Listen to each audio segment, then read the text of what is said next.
উনি যদি মুখ ফসকে কখনো বলেছেন নো মানে না, এটা শরীয়তেও না, তার মানে উনি হ্যাঁ বললে এটা হালাল হয়ে যায়, উনি না বললে এটা হারাম হয়ে যায়, উনি আঙ্গুল তুললে চাঁদ ভেঙে দুই ভাগ হয়ে যায়, উনি জমিন থেকে পা উপরে উঠালে আল্লাহর আরশের দিকে মেরাজে চলে যায়।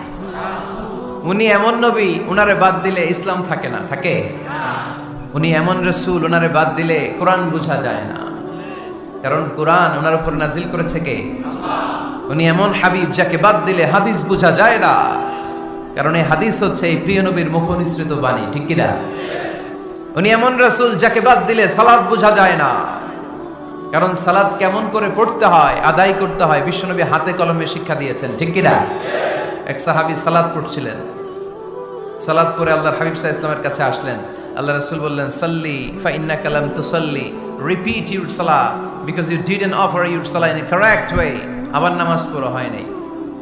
সাহাবী যে আবার পড়লেন, আবার আসলেন, আল্লাহর হাবিব বললেন আবার পড়ো, হয় নাই। সাহাবী পরে আসলেন, আল্লাহর হাবিব বললেন সাল্লি ফা ইন্নাকা লাম তুসাল্লি, আবার নামাজ পড়া হয় নাই। এবার সাহাবী এসে কেঁদে দিলেন, এসে বললেন ইয়া রাসূলুল্লাহ, এর চেয়ে ভালো তো আমি পড়তে পারি না। আল্লাহর হাবিব জড়িয়ে ধরলেন আর বললেন, আসো শিখিয়ে দেই কেমন করে সালাত পড়বে। সালাতে কোনো তাড়াহুড়ো করবে না। রুকুতে যখন যাবে তোমার পিঠটা হবে স্ট্রেইট ফরওয়ার্ড, স্ট্রেইট ফরওয়ার্ড। রুকু থেকে সোজা হয়ে দাঁড়াবে, দুই সিজদার মাঝখানে সোজা হয়ে বসবে। সিজদায় যখন যাবে রিল্যাক্স করবে। সালাতে কি করতে হয়? রিল্যাক্স। আমার সাথে সাথে সবাই আওয়াজ করে পড়েন, রিল্যাক্স।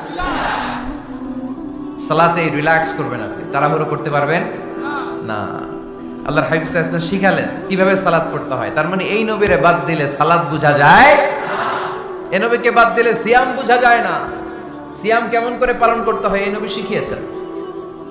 এই নবীকে বাদ দিলে হজ বোঝা যায় না, কারণ এই হাবিব বলেছেন খুযু আন্নী মানাসিকাকুম, কেমন করে হজ করতে হয় আমার কাছ থেকে শিখে নাও। এই নবী এমন নবী, এই নবীরে বাদ দিলে জান্নাতে যাওয়া যায় না, ঠিক কি না? এজন্য এই হাবিবরে বাদ দেয়া যাবে? আল্লাহর হাবিবের চাইতে শ্রেষ্ঠ কাউরে পাওয়া যাবে? আমার নবীর চাইতে বিশ্বস্ত কেউ আছে? সে কোন বন্ধু বলো বেশি বিশ্বস্ত, সে কোন বন্ধু বলো বড় বিশ্বস্ত, কার কাছে মন খুলে দেয়া যায়, কার কাছে প্রাণ খুলে দেয়া যায়, হওয়া যায় অতি আশ্বস্ত। তার নাম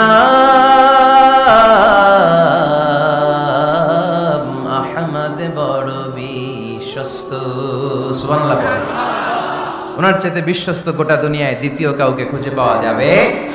এজন্য উনি যা নিয়ে এসেছেন ওইটাই আমাদেরকে ধরতে হবে, because he is our model.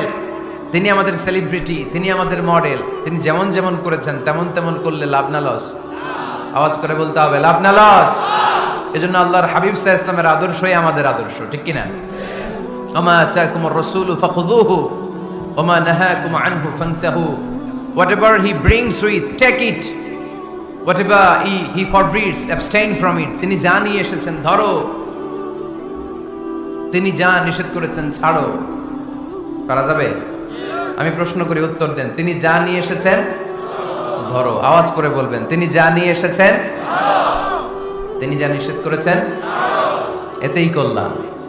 দুনিয়াতেও কল্যাণ, আখিরাতেও কল্যাণ, ঠিক কি না? যা নিয়ে এসেছেন এতে বারাকাত, যা নিয়ে এসেছেন এতে কল্যাণ, যা নিয়ে এসেছেন এতে রাহমা। যেটাই নিষেধ করেছেন ওটার মধ্যে গজব, ঠিক কি না? যেটাই নিষেধ করেছেন ওটার মধ্যে ক্ষতি, যা তিনি বারণ করেছেন ওইটাতে লস। আমরা লসের খাতায় নাম তুলতে চাই না। এজন্য আল্লাহর হাবিব সাল্লাল্লাহু আলাইহি ওয়াসাল্লাম যা নিয়ে এসেছেন আমরা সেটাই ধরব, যা থেকে তিনি বারণ করেছেন ওটা ছাড়বো। আমাদের মডেল হচ্ছে নবীরা, ঠিক কি না? নায়ক নায়িকা, গায়ক গায়িকা, ক্রিকেটার, বিজনেস ম্যাগনেট, এরা আমাদের মডেল নয়। আমাদের মডেল হচ্ছে বিশ্বনবী মুহাম্মদ সাল্লাল্লাহু আলাইহি ওয়াসাল্লাম। ইউরোপে, খোদ ইউরোপে বর্তমানে এই নামটা সবচেয়ে বেশি জনপ্রিয়, MUHAMMAD। সুবহানাল্লাহ পড়বেন না? সবচেয়ে জনপ্রিয় নাম কি? মুহাম্মদ। কারণ ইউরোপের ইয়াং সোসাইটির, মুসলিম ইয়াং সোসাইটির ছেলেরা এমনভাবে তারা দাওয়াতি কাজ করতে শুরু করেছে, বিষ্ণু ইসা ইসলামের নামটা গোটা ইউরোপ জুড়ে ছড়িয়ে পড়েছে। কিছু ছেলে ক্লিনলিনেস অ্যাওয়ারনেস ক্যাম্পেইন করেছে, পরিচ্ছন্নতা অভিযান, যেখানেই ময়লা ক্লিন করে কিন্তু কোনো কথা বলে না। প্রত্যেক একটা টি শার্ট গায়ে দেয়, একটা গেঞ্জি পরে, ওই টি শার্টের পেছনে লেখা থাকে MUHAMMAD, মানে কি মোহাম্মদ। যারাই তাদের কার্যক্রম দেখে তারা দেখে তাদের গেঞ্জির পিছনে লেখা MUHAMMAD। কি চমৎকার আইডিয়া! ইউরোপিয়ান লোকদের মাথায় চিন্তা, কারা এরা, এত ভদ্র কেন, কেন এত পরিচ্ছন্নতার অভিযান করে, আর তাদের গেঞ্জির পিছনে এই শব্দটা লেখা কেন, MUHAMMAD? Who is this, who is this personality? We don't know anything about him. আমরা তো কিছু জানি না ওনার ব্যাপারে। দেন দে সার্চ ইন গুগল, তারা গুগল করে, ইন্টারনেটে সার্চ দেয় মোহাম্মদ লিখে, ইন্টারনেট তাদেরকে মুহাম্মদ সাল্লাল্লাহু আলাইহি ওয়াসাল্লামের জীবনী দিয়ে দেয়।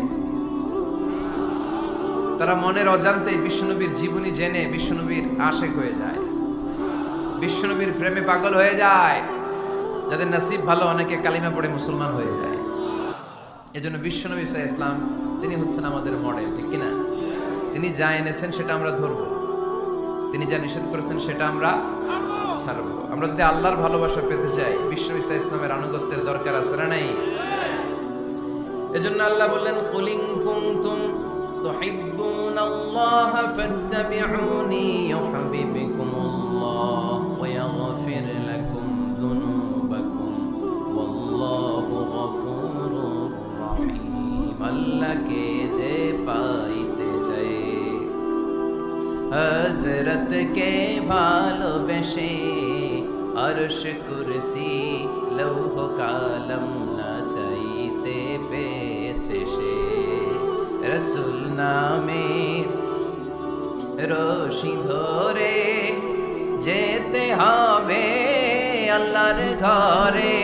নদী তরঙ্গে যে পড়েছে ভাই দরিয়াতে সে আপনি মেশে। হযরতের অনুসরণে আরশ কুরসি লৌহ কালাম না চাইতে পেয়েছে সে। সুবহানাল্লাহ পড়ে। এজন্য আল্লাহর হাবিব সাল্লাল্লাহু আলাইহি ওয়াসাল্লামের ভালোবাসা আমাদের অন্তরে থাকার দরকার আছে না নাই? আনুগত্যের দরকার আছে না নাই? তাহলেই আল্লাহর ভালোবাসা পাওয়া যাবে, ঠিক কিনা? আজকে আমরা কোরআনের আলোকে আল্লাহর হাবিব সাল্লাল্লাহু আলাইহি ওয়াসাল্লামকে চিনব। আমরা কোরআন থেকে জানার চেষ্টা করব তিনি কেমন ছিলেন, কেমন ছিলেন আমার প্রিয় রাসূল। কোরআনুল কারীম থেকে যদি আমরা বিষ্ণু সাল্লাল্লাহু আলাইহি ওয়াসাল্লামের পরিচয় জানতে চাই, কোরআন সর্বপ্রথম আল্লাহর হাবিবের যে পরিচয়টা আমাদেরকে দিবে, কোরআন বলবে তিনি হচ্ছেন রাসূলুল্লাহ। আমাদের প্রিয় নবীর সবচেয়ে বড় টাইটেলের নাম কি? রাসূলুল্লাহ। সবাই আওয়াজ করে পড়বেন, টাইটেলটার নাম কি?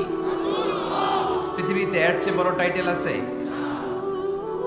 এমপি বলেন, মন্ত্রী বলেন, যাই বলেন না কেন, ধনকুবের বলেন, রাসূলুল্লাহর উপরে কোনো টাইটেল নাই, ঠিক কিনা?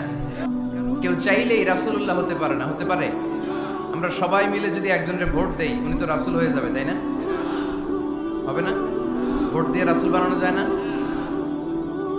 আমাদের মানব জাতির সাথে যদি জিন জাতি একাত্মতা পোষণ করে, মানব জাতি আর জিন জাতিও যদি ভোট দেয়, তাহলে তো রাসূল হবে।